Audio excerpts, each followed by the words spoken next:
বিসমিল্লাহির রহমানির রহিম। আসসালামু আলাইকুম প্রিয় দেশবাসী, আশা করি আপনারা সকলেই ভালো আছেন। আলহামদুলিল্লাহ, আল্লাহর অশেষ রহমতে আমিও ভালো আছি।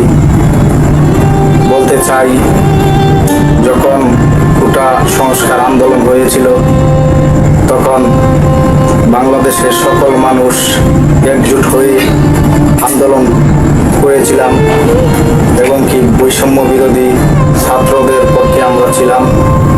এখন আমার মন্তব্য, আমার ভাষা হলো একটাই।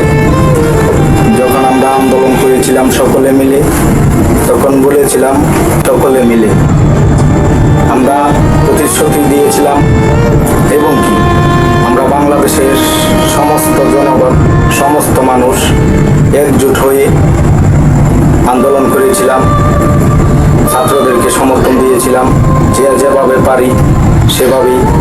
কিন্তু এই দেশে কি বৈষম্য দূর হয়েছে? হয়নি। হ্যাঁ, আপনারা প্রশ্ন করতে পারেন যে সরকারের তো আর বেশি দিন হয়ে যায়নি, কেবলমাত্র 1 মাস। ঠিক আছে, 1 মাস এখনো হয়নি, কিছুদিন বাকি আছে, তারপরেও 1 মাস।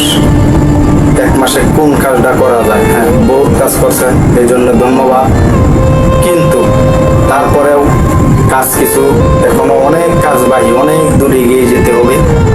তাই বলতে চাই যে শিল্প প্রতিষ্ঠানের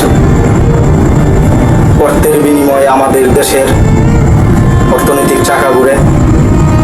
সেই শিল্প প্রতিষ্ঠানের মধ্যে দুর্নীতি হামায়া পড়ছে, দুর্নীতিগ্রস্ত হয়ে গিয়েছে। মূলক ব্যবহার করে মানুষের সাথে শিল্প প্রতিষ্ঠানের জিএম, পিএম এবং কি যারা ঊর্ধ্বতন কর্মকর্তা আছে, এমডি, তারা। কারণ শিল্প প্রতিষ্ঠানের মধ্যে বৈষম্যবিহীন আচরণ শুরু হয়েছে। কথাটা হলো আমাদের এই বাংলাদেশে অনেক যুব সমাজ বেকার, অনেক লক্ষ লক্ষ এবং কি কোটি কোটি। তাই এসব যুব সমাজকে কর্মসংস্থান সৃষ্টি করে দিতে হবে। যে শিল্প প্রতিষ্ঠান আছে সেই জায়গায় নিয়োগ দিতে হবে। কিন্তু আমাদের দেশের মধ্যে আইন কারণটা হয়ে গিয়েছে অন্যরকম। কোনো বেকার যুবক, পুরুষ লোক আজ কাজ পায় না, কোনো শিল্প প্রতিষ্ঠানের মধ্যে নিয়োগ পায় না, সব পাইল মহিলা মানুষ। এটা কিন্তু বৈষম্যমূলক আচরণ করা মানুষের সাথে মানুষের। এখানে কাজ হলো হ্যাঁ, নারী পুরুষ উভয়ই মিলে দেশের লাগি কাজ করতে হবে। কিন্তু এখানে দেখতে হবে যে পুরুষের সংখ্যাটা বেশি না নারীর সংখ্যাটা বেশি। যদি নারীর সংখ্যাটা বেশি থাকে তাহলে ওই জায়গায় পুরুষকে নিয়োগ দিতে হবে, পুরুষদেরকে দিয়ে কাজ করাতে হবে। এখন আমরা পুরুষ মানুষ, আমরা সকলেই যদি বেকার হয়ে বয়ে থাকি, তাহলে আমাদের ঘরের যে স্ত্রীরা আছে যারা চাকরি বাকরি করে, তারা আমাদের সাথে কি ব্যবহার করে? বলে যে আমরা নাকি বেকার, আমরা কাজ করি না। কিন্তু আমাদের মূল কথাটা হলো যে আন্দোলনটা চলতেছে শ্রমিকদেরকে নিয়ে, এটার বিষয়ে কিছু কথা বলতে চাই। ভুল হলে সকলেই ক্ষমা সুন্দর দৃষ্টিতে দেখবেন এবং কি ক্ষমা করে দিবেন। আমি একজন ক্ষুদ্র মানুষ, একজন সাধারণ জনগণ হিসাবে বলতেছি, আমি সাধারণ মানুষ বলতে চাইতেছি যে শিল্প প্রতিষ্ঠানের মধ্যে 70% পুরুষ লোক নিয়োগ দেওয়া হোক, 30% নারী নিয়োগ দেওয়া হোক। কারণ পুরুষ লোক যদি বেকার থাকে, পকেটে যদি টাকা না থাকে, তাহলে মা বাবা, ভাই বোন এবং কি ঘরের স্ত্রী ভালো পায় না এবং কি ভালো ব্যবহার করে না, বৈষম্যমূলক আচরণ করে। অনেক পুরুষ আছে এই দেশে নির্যাতিত, নিপীড়িত, কিন্তু সেই দিক বিবেচনা করলে একজন নারী হলো পর্দাশীল। ইসলামের দৃষ্টিকোণ থেকে সে পর্দার ভিতরে থাকবে, স্বামীর খেদমত করবে, 6 সন্তান দেখবে। এই জন্যই কিন্তু নারীকে আল্লাহ পৃথিবীর মধ্যে পাঠাইছে। হ্যাঁ, নারী পুরুষ উভয়েরই সমান অধিকার বাংলাদেশের সংবিধান মোতাবেক। আমি বলতে চাইতেছি যে ইসলাম কিন্তু তাদেরকে অধিকার দিয়েছে, অনেক বড় অধিকার। কিন্তু এই যে নারীরা চাকরি করে, পুরুষেরা আজকে শিল্প প্রতিষ্ঠানের গেটের ভিতরে গেলে নেয় না, গেটেতে বাইর করে দেয়, নেয় না, নিয়োগ দেয় না। ভাই, পুরুষ লোক নিয়োগ দেয় না এই ফ্যাক্টরির ভিতরে। কেন? পুরুষরা কি কর্ম করবে না? পুরুষের গায়ে কি আল্লাহ শক্তি দেয় নাই, হাত দেয় নাই, পাও দেয় নাই, চোখ দেয় নাই, নাক দেয় নাই, সকল কিছু দিছে। কিন্তু কথাটা হলো কাজ তো থাকতে হবে। এই বেকার যুব সমাজকে তো কাজ দিতে হবে, কাজ দেওয়ার জন্য চেষ্টা করতে হবে এবং শিল্প মালিকদেরকে বলতে হবে যে তোমরা 70% পুরুষ লোক নিয়োগ দাও, 30% মহিলা নিয়োগ দাও। ওরা কি জন্য নিয়োগ দেয় না? কারণ কথাটা মূলত হলো ওরা নিয়োগ দেয় না এই কারণেই যে একজন মহিলাকে কিন্তু দমক দিয়ে বসায় দেওয়া যায়, কিন্তু একজন পুরুষ লোককে কিন্তু দমক দিয়ে বসানো যায় না। কারণ সে তার নিজের অধিকার, যেটা ন্যায্য অধিকার তার, সেটা কিন্তু সে আদায় করে নিতে বাধ্য হয়। এই জন্যে কিন্তু পুরুষ লোক নিয়োগ দেয় না, আমরাও তো বুঝি, কিন্তু এটা করা যাবে না। তো পুরুষ লোক নিয়োগ দিতে হবে। এই দেশের অর্থনৈতিক চাকা ঘুরাইতে হলে পুরুষ প্রয়োজন আছে এবং কি নারীদেরও সম্পৃক্ততা প্রয়োজন আছে, উভয়েরই মিলেমিশে করতে হবে। তাই বললে এই যে বৈষম্যমূলক আচরণ, আজকে বেকার যুব সমাজ রাস্তাঘাটে ঘুরে বইয়া দেখে, মানুষ নষ্ট হয় কি কারণে? এসব কারণে কিন্তু মানুষ নষ্ট হয়ে যায়। যখন একটা লোকের কাজ পায় না, যখন একজন লোক ঠিকমতো চলতে পারে না, কাজ করতে পারে না, তখনই কিন্তু ওই লোকটা অন্যায়ের সাথে সম্পৃক্ততা হয় এবং কি যে কোনো অন্যায় কাজে সে লিপ্ত হয়ে যায়। আর যদি ওই লোকটা যদি কাজের মধ্যে ব্যস্ত থাকে, যদি সারাদিন কাজ করে, তাহলে রাত্রের বেলায় আসবে, সে কোন সময় অন্যায় কাজটা কোন সময় করবে? সে আসবে, হাত পাও ধোবে, গোসল করবে, খাইবো, ঘুমাইতে মনে করে সময় শেষ, কিন্তু তার অন্যায় কাজ করার কোনো সুযোগ নেই। আবার সকাল হলো, উঠলো, ফ্রেশ হয়ে খাওয়া দাওয়া করে আবার কর্মসংস্থানের উদ্দেশ্যে রওনা হলো, তাহলে সে কিন্তু অন্যায় কাজের সাথে সম্পৃক্ততা হতে পারলো না।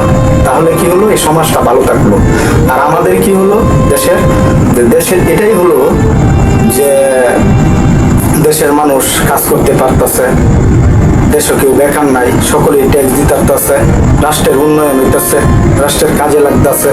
এটাই হলো মূলত কথা হলো এই আইনটা করা হোক যে 70% পুরুষ লোক নিয়োগ দেওয়া হবে শিল্প প্রতিষ্ঠানে, 30% নারী দেওয়া হবে।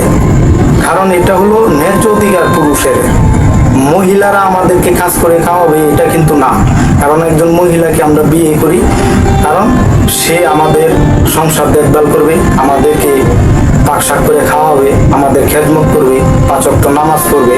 এই জন্যই কিন্তু আমরা বিয়ে শাদী করি। আমরা মূলত কি করি?